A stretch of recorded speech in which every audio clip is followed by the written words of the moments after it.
There they go. From the inside, Fancy IQ, and from the outside, Unchain My Heart. They go for the early lead. On the outside, that is Double Finesse in third. Down along the rail goes Copper Luster to be a closer fourth as they round the clubhouse turn. On the outside, Unchain My Heart has the lead by a length along the rail. Fancy IQ is second by 6 open lengths. Double Finesse is third. 3 lengths fought back Copper Luster. On the inside is fourth. Between horses, that's Angel Nectar. Be She moving on the outside. And on the roll, Be She's moving up. 3 lengths fought back to Sweet Cassis. They race down the back stretch. Unchain My Heart on the outside has the lead. By a half length, Fancy IQ is second. A gap of 12 back to, on the inside, Double Finesse. And on the outside, there goes Angel Nectar. They go into the turn, and out on his lonesome now goes Unchain My Heart by 4 lengths, coming between horses. Be She. Be She's got a roll going now to be second. Between horses, Angel Nectar is third. Down on the inside is a Double Finesse. They turn for home, and Unchain My Heart's coming unglued on the outside. Here comes Be She up to challenge. Be She looks him in the eye and goes right on by. Be She has the lead by 3/4 of a length. Amanda's Affair turning it on the outside. Here comes Sweet Cassis. It's Amanda's Affair. Now drawing out by 2.5 lengths with Be She in second. It's Amanda's Affair, Be She. And on the inside is Copper Luster. It's Amanda's Affair coming away on the bit.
Bobby, would you describe the track condition when you arrived here this morning? Well, it was about 2.5 inches of soupy top cushion is what it was this morning when I got here. And had a good firm bottom. So 8 o'clock I turned the horses loose on it to train on it. Last night when we were running the races, initially we had some very slow times, and then the rain really came down with the thunder and lightning and ended up with quicker times, but obviously prepared you for a bad track today. Well, it was quite heavy at first. Around 4 o'clock when it opened, they ran them 3/4 and 17, and then it went to 15, and then I think it was another 15 or something like that. And then as it had a couple showers, it got faster and faster. But it made the material more workable towards later in the evening. Whose decision was it whether on Thursday night you seal or not seal the track? That was my decision. I called the airport at 4 o'clock and 6:30, and they didn't mention anything about rain. That's why I didn't seal it that night. And when you came here on Friday morning, then you had to scramble to get the track ready for 4 o'clock post time? Yes, we had it. We tried to work it, but this material, if it's a little bit too moist, you can't do much with it. We're finding out. Let's go back to the beginning and let the racing fans know the new surface that was put in here at Bay Meadows and produced these record times that we had. In fact, 1/6 furlong was 1:07.4. And you might tell the fans exactly what was done under the direction of a consultant by the name of Jack Farmer to make this a rather fast racing service, and when we open the meet on September 5th. Okay, last year we had a pretty sandy cushion in the racetrack, and what we did is we removed, these are approximate figures, approximately 5 inches of material off the whole racing strip, rail to rail, which is about 5,000 yards. Took it off, and we brought this loam, they call it, from Gurneyville in, and we put in 9,000 yards of this material, and it's got a clay type base to it. It's got quite a bit of clay in it, and we put that in. And then on the inside half of the track we put 500 tons of plaster sand on it, and we ripped it and rototilled it in and regraded all the track, and we ran the fair meet with that material on there. And then to his recommendation we also added, just here last Monday and Tuesday, we closed the track for training those 2 days. We added another 1,000 tons of the exact same plaster sand and spread it over the track evenly and cut it in 2 inches deep with a cutting harrow. And the reason for the fast times, in dry weather, this stuff really sets up and it makes a good bottom. They really get a hold of it, and it's a very good dry weather track. There are many people that were apprehensive, though, about the perfection of the track. That's a super track until it rained. Well, we didn't know what it was going to be like ourselves till we started working it, because we never worked this type of material before. So I didn't know how it was going to work out myself. And it's obvious right now that we're going to have to add quite a bit more sand to it to make it workable in the winter months. You added sand on Monday and Tuesday. Obviously, it wasn't enough.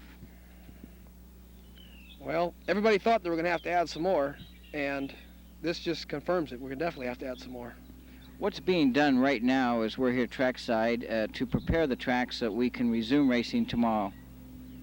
Well, right now I got the harrows going around right now, the whipping harrows, and we're trying to dry it out the best way we can. Open it up to the sun. We've got a good day. It's sun's out. We got a little breeze blowing, and it'll hopefully be dry enough, and we'll get a little bit of that bottom worked in, and we'll be able to resume racing tomorrow, I hope. Being the track superintendent, then some of the total responsibility to prepare it each day falls in your lap. However, as you mentioned, you're under the direction of a consultant's master plan, and at some point in time you're going to have to come to an agreement to make sure that you have a track that will be usable during the rainy season. Yes. Like I say, right now, we're going to have to add more sand, I think, as far as I can tell right now, unless they have another suggestion. You worked this track not as a superintendent, but just as a regular worker over the years. And when we're here in the quarter horse meet, we have pouring rain all day, all night, and maybe sometimes by the fifth race we have a fast track. Is this the type of track that you're going to try to get it to handle the rainy season that we had like over the last 2 years? It'd be real nice to have it that way, but I don't know, with this much base material, if we're going to be able to get a track like that. It's going to take an awful lot of sand, I think. That's my own personal opinion now. That's not the management's. What was the horsemen's concern and criticism that forced Bay Meadows to build a new racing service?